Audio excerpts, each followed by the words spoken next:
Hello and welcome to the Majlis Podcast, Radio Free Europe, Radio Liberty's current affairs talk show focusing on Central Asia. I'm Bruce Pannier, host of the Majlis and author of the weekly Central Asia in Focus newsletter.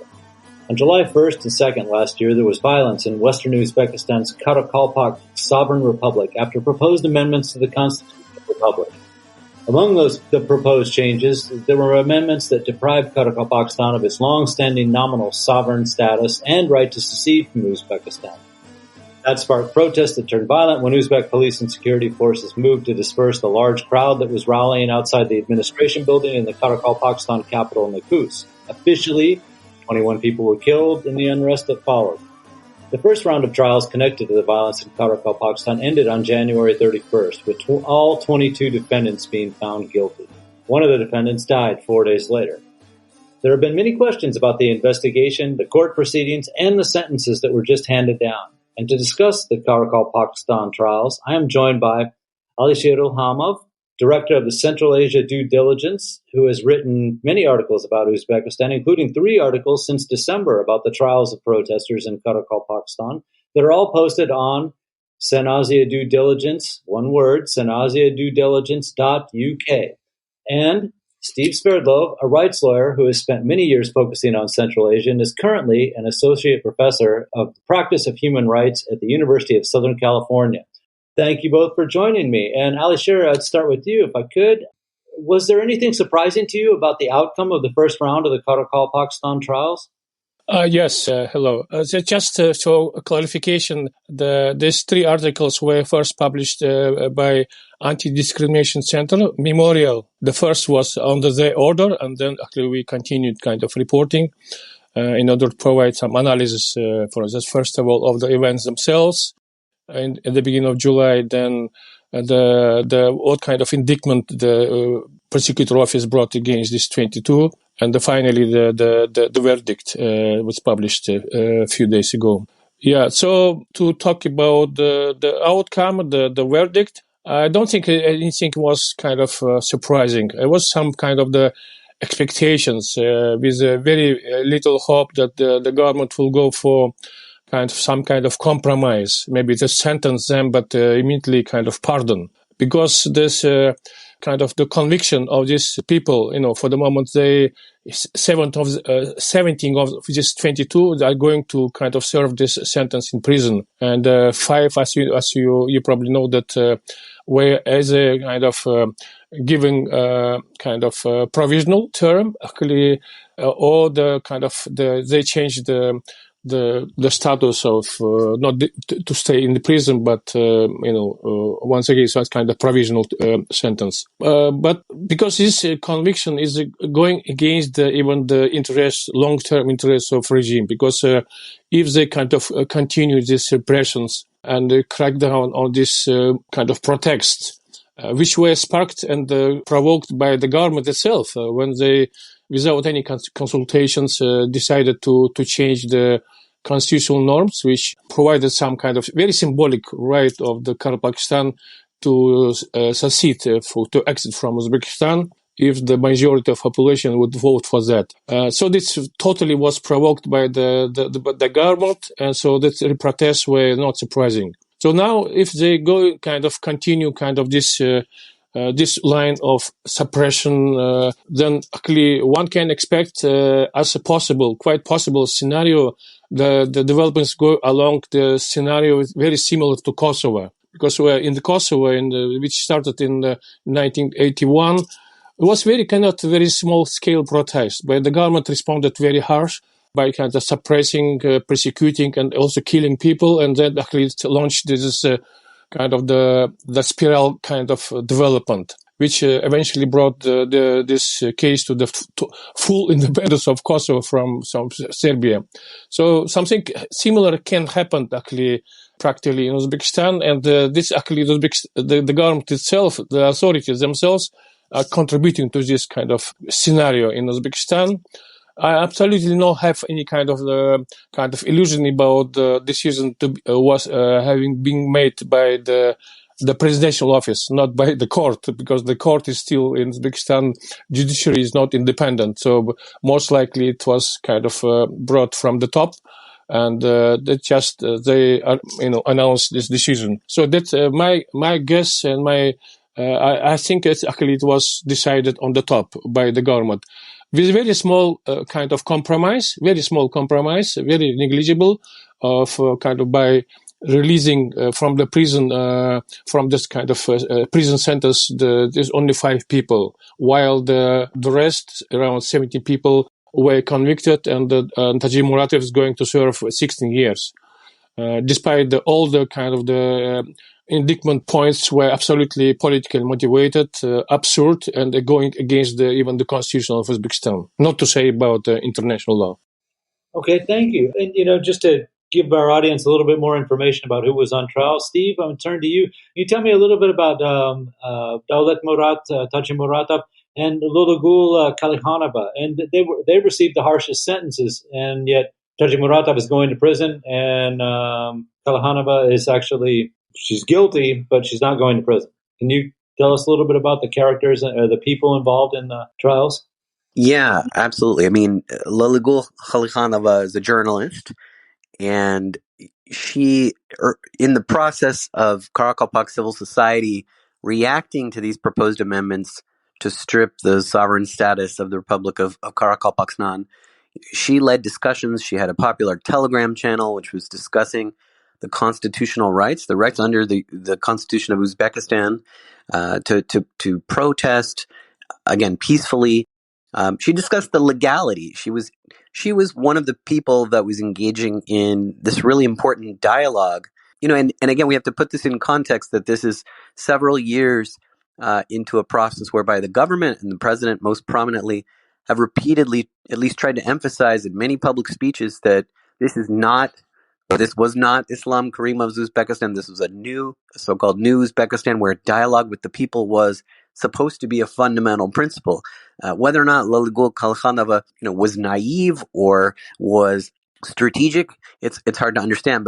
But she was leading a Telegram channel that had many thousands of people on it, and she was calling for a discussing the legality of these amendments. She was quickly arrested for having that discussion. Daulat Tajib Muratov was a well-known blogger, a lawyer, and he had long really been a thorn in the side of Karakalpakstan's authorities. Had public, not feuding, but he had raised concerns about corruption on the part of several officials in Karakalpakstan. And he was a really respected figure in the Karakalpak community. There are videos where we can see in the days of the protest on July 1st, first of all, what's really important to note here is that he called for peaceful protests. There's several references to that. There's really no evidence of a call to violence. And if you look and see the way people reacted to him, the way he was treated, and the issue, of course, of his very detention was what sparked much of the violence on July 1st.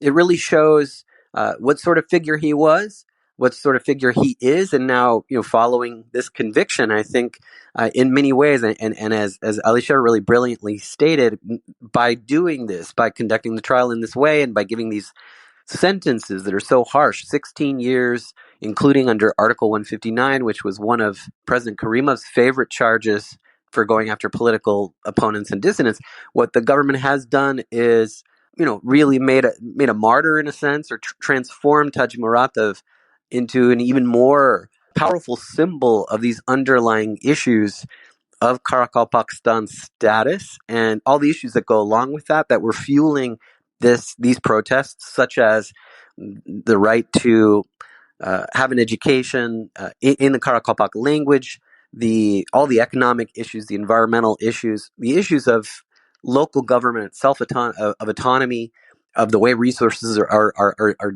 drawn up and divvied up. These are things that people like Tajib Muratov and Kalikhanova were, they were important mediators of these really important discussions. And as Alisher said, Lulugul, her role in this trial was absolutely.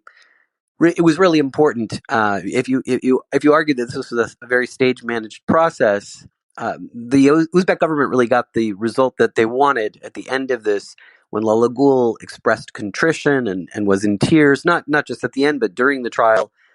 She gave tearful statements in which she expressed apologies, in which she did still make some references to official inaction, sort of pointing the finger implicitly at local officials for not doing enough. But more or less, I think she said what the government wanted her to say, which was take responsibility away from the government for the way they handled this, and place it on the protesters, which is really, again, there's this cognitive dissonance about the severity of what happened.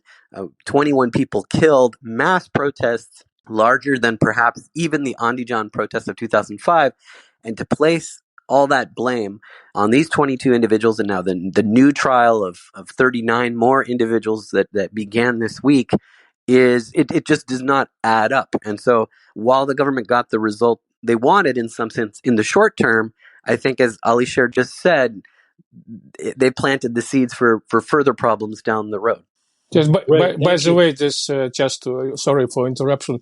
So the 21 is according to the official data reports, but according to the more independent kind of sources, 77 at least were killed. So that was not something reported by the kind of dissidents or by those dissidents in exile, but by the medical personnel in Nukus. And it was a report cited by the local press, by Gazeta.uz.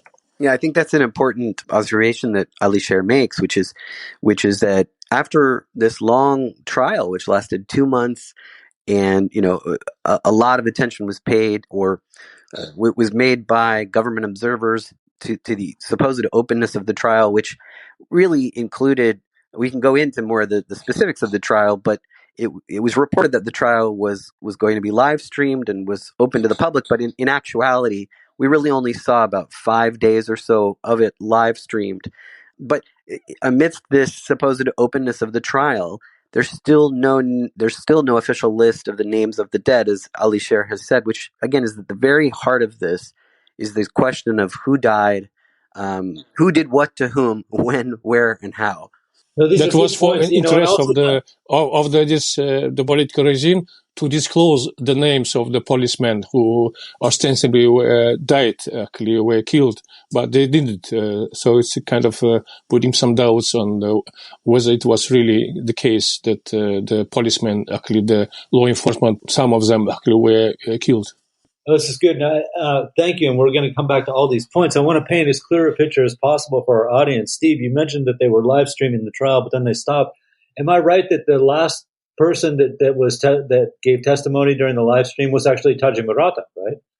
I believe so, but we didn't see all of that, and there were a lot of concerns about whether or not the restriction of live streaming was due to critical remarks. I mean, Taji Muratov was amazing in the sense that he spoke of ill treatment and highly worrying concerns of torture while in detention.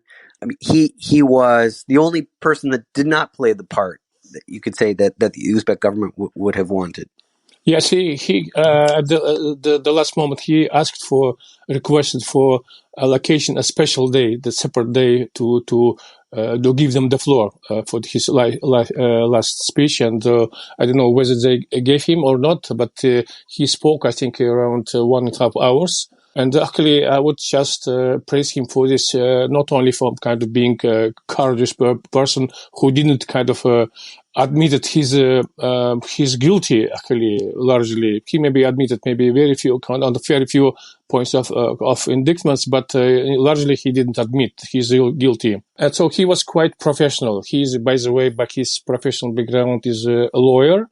And he acted quite professionally along the whole process of this trial. So asking the questions to kind of the whole who were kind of reporting against him. So unfortunately, some of these defendants started kind of making accusations against him, most likely kind of due to the some kind of deal behind the door with investigation. So speak something, report something against Taji Muratov, and we'll do our best to kind of to make easier to your sentence.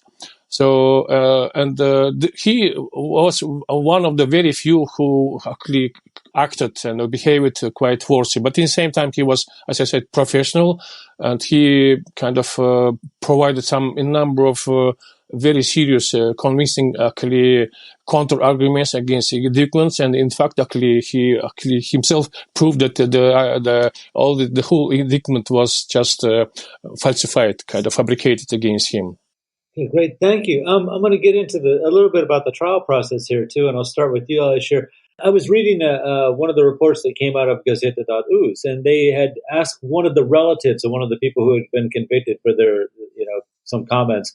And this relative, who of course was kept anonymous, said they were all charged with the same thing, but some people got let go and some people got 3 years, and then some people, Tajimuratov got 16 years. How do you make sense of that?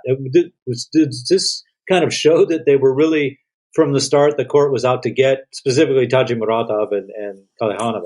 There is a lot of absurdity in all this kind of the points of indictment against all these defendants. For us, starting with Tajimuratov himself, one of the key points of the indictment was kind of trying to combine two different chapters of the criminal code. Very ridiculously, actually, one sentence, one chapter through another one. So eventually, probably they understood that it was quite absurd, and so they abandoned at the end. In this final verdict, they dropped that point, this argument. So yes, indeed, others actually received different sentences, which were with reference to the same chapter on the criminal code. My guess is because it's just kind of was due to some negotiation behind the door. Actually, you do something on kind of during this trial, maybe making some accusations of Tajimuratov, putting all that kind of burden of responsibility upon him, in order to get some easier kind of sentence against this kind of defendants. So probably due to this different kind of agreements between the authorities in investigation and the defendants, they came up with these different sentences with reference to the same, as I said, chapter of the criminal code. Okay, thanks. And we are about at the halfway point. So that is time for me to remind that this is the Mejlis podcast, Radio Free Europe, Radio Liberty's current affairs talk show focusing on Central Asia. I'm Bruce Pannier, host of the Mejlis and author of the weekly Central Asia in Focus newsletter. And I am joined today by Steve Sverdlov, a rights lawyer who has spent many years focusing on Central Asia and is currently an associate professor of the practice of human rights at the University of Southern California, and Alishir Rohamov, Director of Central Asia Due Diligence, who has written many articles about Uzbekistan, including 3 recent articles since December about the trials of the protesters. And he gave us another website that you can find it on, those 3 articles on, but I will repeat that those 3 articles are also available on CenAsiaDueDiligence.uk. We're talking about the trials of Karakalpakstan protesters. The first round has ended, but a new one with 39 defendants is just beginning. Alishir, can you tell me who these 39 people are?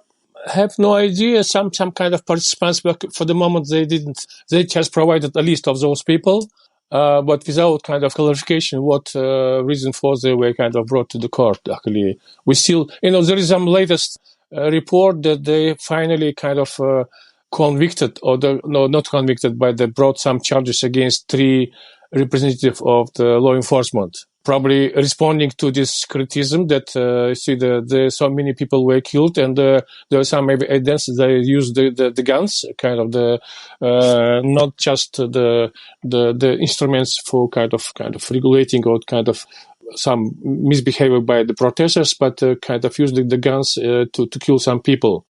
Some grenades, some pieces of grenade, and some in the body, in the head.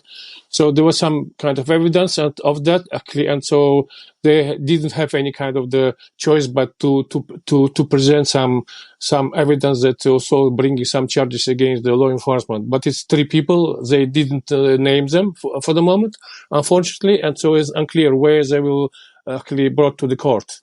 Right, and just to add, to answer your question, Bruce, about this new group of 39, among them, there are said to be 2 reporters. One of them is Abdimalik Hojanazarov, who he's the chief editor of a paper called El Hizmetinde, and he's accused of publishing articles containing separatist themes. But again, it's a potpourri of the types of charges that have already been raised in the first trial: violence, arson, vandalism, rioting, and it's always released in a fashion where it's very difficult to understand the underlying facts. And there's still really just a lack of transparency with regard to the investigation. Much of the video that we know, the CCTV footage that was taken during the days of the protest, much of that still hasn't been released. So we're just getting bits and pieces. And as Alisher said, we don't know enough about the three law enforcement officers, what rank they held, what decisions they made. And this has taken 7 months to release the names of the three law enforcement officers. But of course, that is significant. It seems to be, in my opinion, that the announcement of those charges is a reaction to the pressure and the continued scrutiny on this process.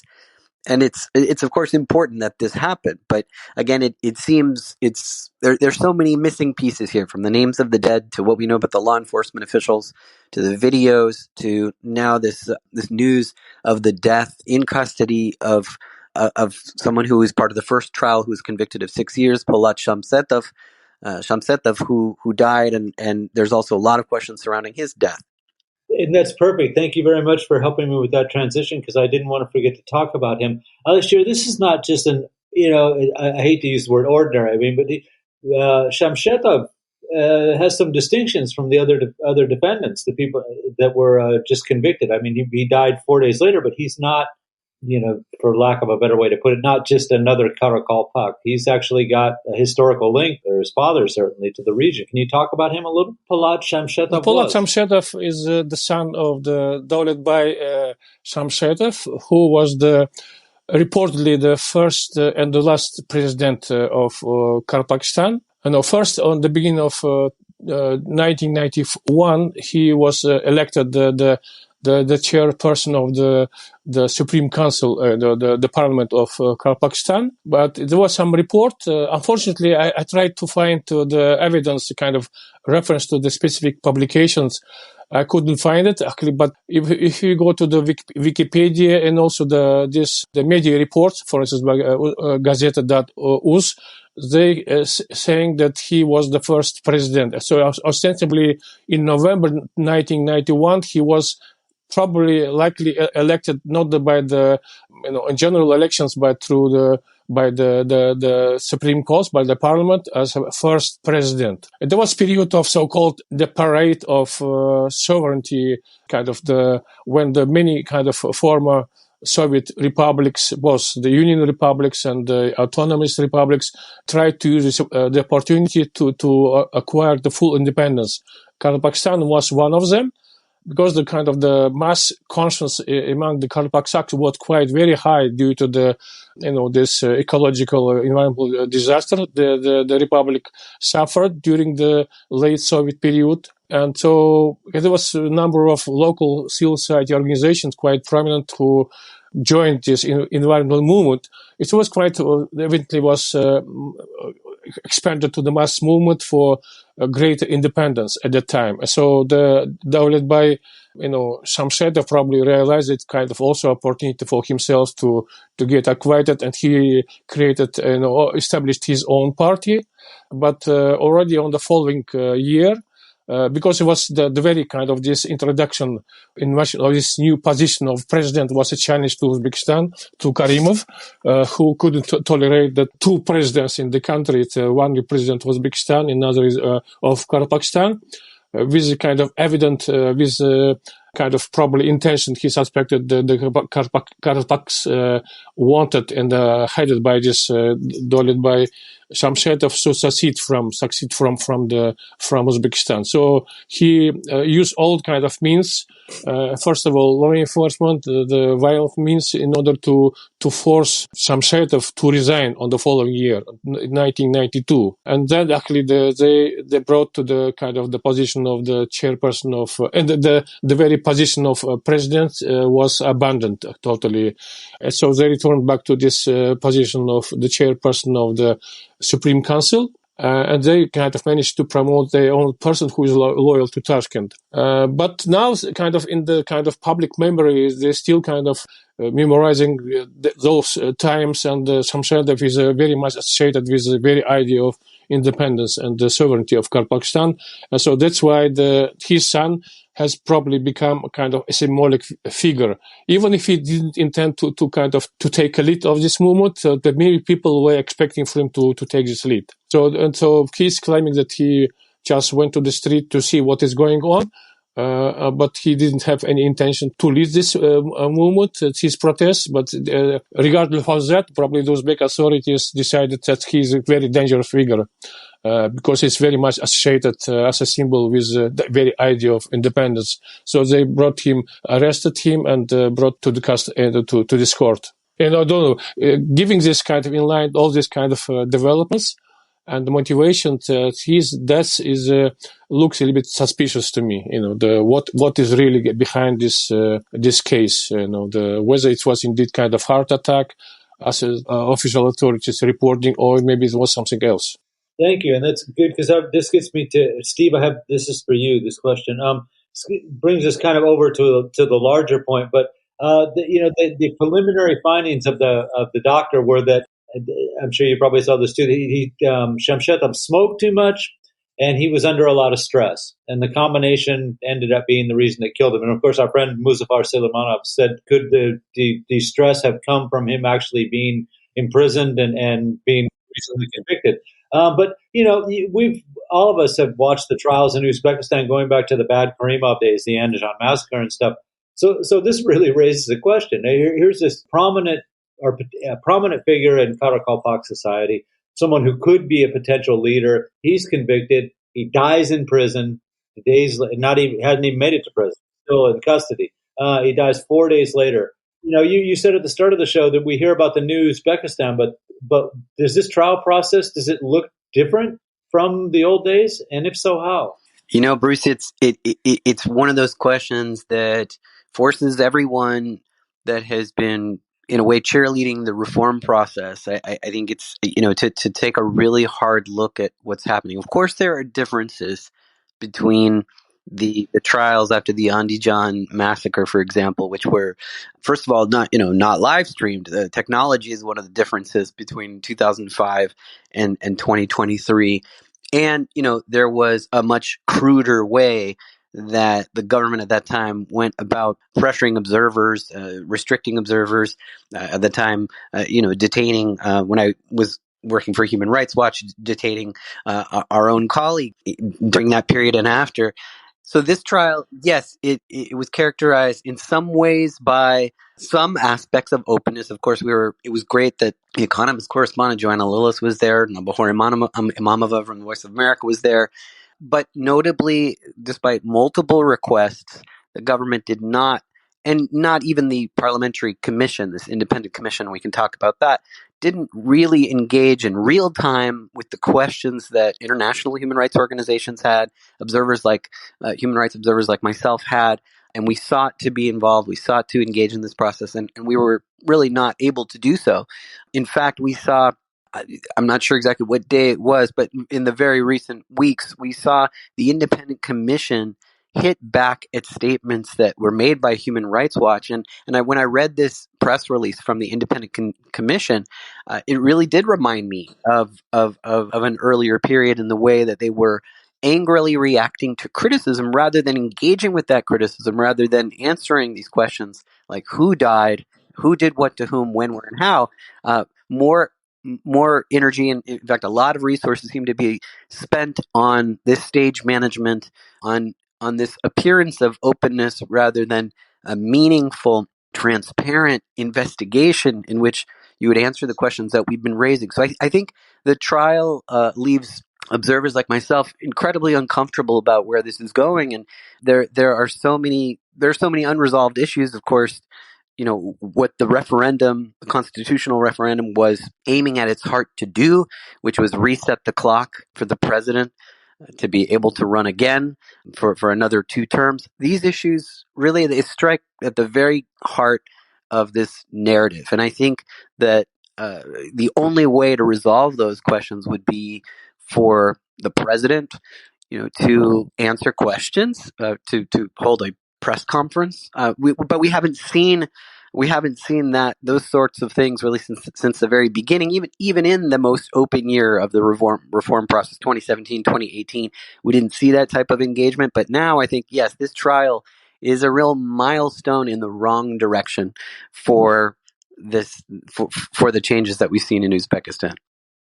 To the best of your knowledge, has President Mirziyoyev even commented on the trials? I mean, he was, obviously said a lot in July, right after it happened, but has he said anything since? I haven't seen any reports of him commenting on the trial. Have you, Alisher? No, I haven't seen, but, his kind of behavior during those events was quite kind of contradictory. On the one hand, he made kind of right decision to recall the draft amendments, which were the cause of this protest. But at the same time, the government tried to block all kind of internet and the mobile internet, so very few people would have be informed on time about this kind of decision to recall those draft amendments. So the people can still were driving to the streets. Many of them probably were not knowing about this decision. So first of all, blocking this information communication. And second, immediately trying to pacify by using the force.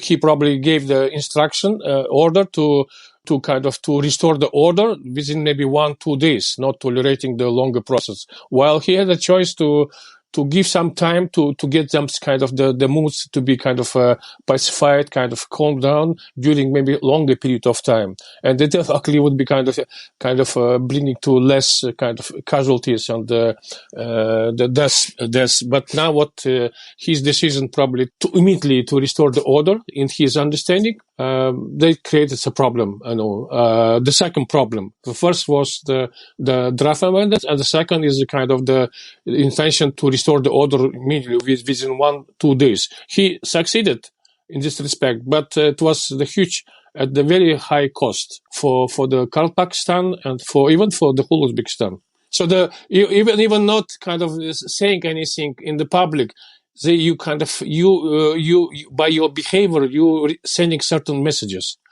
Well, one message was just let's strike the compromise, and the second message, let's put everything in order, and without considering the cost. Okay, thank you. But I also want to get your impressions, your comments on this trial. Does it differ from the ones we saw in Karimov's era?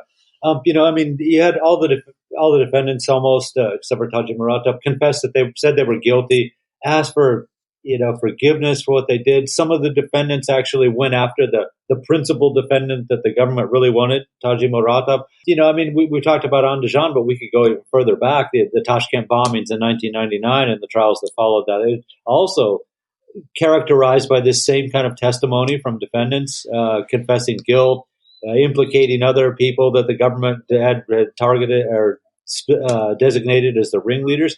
Is there anything different about these trials than the ones during the Karimov era? Once again, getting back to this Andijan events, I agree with Steve. Indeed, actually, there is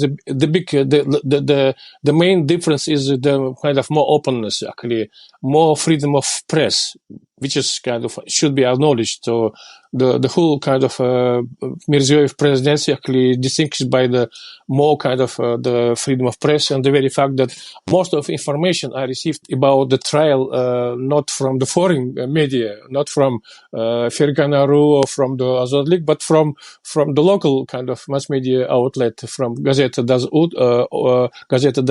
and or Kun.uz. So this is some achievements indeed. And the second is commission in the so-called independence. I put actually in the comma, because it's so-called independent commission was dominated by the MPs who are themselves representing this rather puppet parties. So I don't have any illusions about what would be the result of this involvement of this so-called independent commission. But still, symbolically, it's important to have at least such a commission. But to be fair, to build some parallels with Andijan from the following three criteria. First of all, the events there and here actually were sparked, actually provoked by the government themselves, by authorities themselves. In Andijan, they tried to put in prison those businessmen representing this Akrami kind of community without any kind of evidence. It was politically motivated kind of trial. And here too, actually, this draft amendment. So it gets totally provoked by the government. Secondly, absence of due process and the justice. So in both cases, we see the kind of trials which are kind of politically motivated, very arbitrary kind of indictments brought against them. And the third is that those kind of the harsh sentences to this given to these people. So from this point of view, kind of some parallels, some comparisons are quite justified. Well, some people on the ground disagree. I had some kind of discussion with some people. There's some claiming that it's absolutely different from those events in Andijan. But I think according at least 2-3 criteria, it will be quite fair to make these parallels. Okay, thank you. Steve, is it fair to call this a show trial? What's happening with the Karakalpak protesters? I'd say highly orchestrated, and I do agree with Alisher on this point of the press, and it is notable. I mean, Gazeta Uz, Kun Uz, they've continued to do their job as best as they possibly can, and that was it a show trial? I think certain aspects of it were. I think certainly these, it's just uncanny, and it raises too many questions that 21 out of 22 defendants would point the finger at one, even if you just looked at the body language, if you looked at the way people were sitting. I think in particular, there was the athlete on trial in the first trial, Azamat Tordanov, who had rallied to Taji Muratov's defense during the events, during the days of the protests, and had sort of protected him and been such an important sort of supporter of this process. He points the finger at Taji Muratov and says it was all him. I mean, that made me deeply uncomfortable because it was obvious that the pressure on the defendants was unprecedented. And that's not to say that in any criminal justice system and in any criminal trial, obviously there's going to be pressure, but there were concerns from the beginning, and especially let's focus on what's most important, which is concerns of ill treatment and torture, which Taji Muratov says at one point during the trial. He says, they sat on our heads and we lost consciousness. And the fact that you had that happening, and at the same time, as Alisher has helpfully pointed out, in the independent commission, yes, you had voices that, again, this is another difference with Andijan, I guess you could say, the fact that you had Azam Farmonov, a former political prisoner himself, who I know very well, who was imprisoned in Pakistan for something ranging on 9 years. He is part of this commission. He knows Karakalpakstan well. That's important. But at the same time, the independent commission's statements were mirroring and incredibly parallel and almost not different at all than what the government was doing and saying, what the executive branch was saying, what the prosecutor general's office was saying. And so that aspect of stage management, of coordination, I think that should make us uncomfortable. I think that should make us very uncomfortable, because what an independent commission is supposed to do is really answer questions, create space for dialogue. And there was this sense throughout this process of most of these voices, including the commission, saying, we've answered your questions, stop asking questions, everything is fine, everything is okay. And so I think there are some complex processes underway here, and I do believe that some of the people in that process, in that commission, we're trying to work towards more transparency. But the strongest forces, the determinative forces here at the end of the day, I think are, in the security forces, the prosecutor general, and ultimately, again, at the highest level of the Uzbek government, that I think wanted a certain result. Sorry, one additional point, if I may. Just probably the government wanted to make this trial a kind of a show trial by providing some openness and transparency, broadcasting from the court room.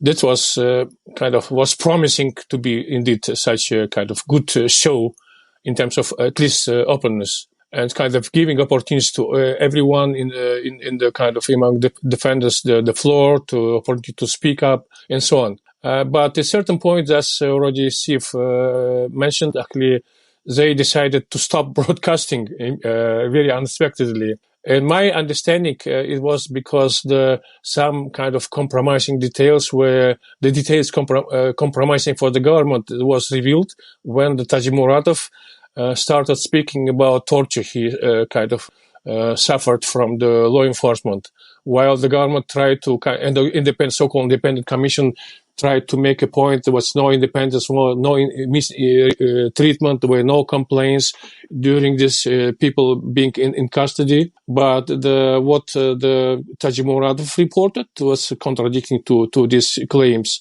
He said that he himself was tortured at least twice, heavily beaten. And so my understanding, my guess is that after this kind of revelations, and also his report, that when he read the material of investigation, he also saw the kind of references to the cases when the people were killed by gunshot, or by grenade. So these two kind of the evidence which appeared and during this court hearing were kind of very much compromising for the government. So my guess is that they decided to stop broadcasting due to this reason. So that's why. So one hardly can kind of claim this is really a show, because it's failed show for the government, because eventually there was kind of big gap in terms of transparency. Right. And Bruce, I don't know to what extent this is, I'm not posing a direct connection between the trial and this, but, we also had happening during the trial, in Tashkent, which is certainly not in Bukhara, but in Tashkent, you had actually a raid and detention of a number of journalists, including journalists from this outlet named Human.uz, which was, again, we're still waiting for more facts. These journalists were raided for so-called, the charges of extortion, looks like financial crimes. But that still is, that's something that we hadn't seen yet, in this number of people being detained over the past several years. And of course, we think back a year or so ago to the blogger Otabek Satori, who was given a prison sentence. And so steadily but surely, there seems to be, and this trial, I think, unfortunately, has to be put in that ledger of a return to older habits in Uzbekistan, unfortunately. Wow. Well, I have to agree with that. There's a lot more we could say about this, but unfortunately we are out of time at the moment. I'm sure we're going to be returning to this topic again very soon. So I hope I have you both. I'm sure I'll have you both back on the program again. But I'd like to thank you both. Thank you, Alisher, and thank you, Steve, for being on the program. And a big thank you to Nathan Shoemaker, our Mejlis podcast producer in Washington, D.C., And a reminder, you can subscribe to the Mejlis podcast or the Central Asia in Focus newsletter by visiting Radio Free Europe, Radio Liberty's website at rfarl.org. Thank you very much. We'll be back next week. Bye-bye.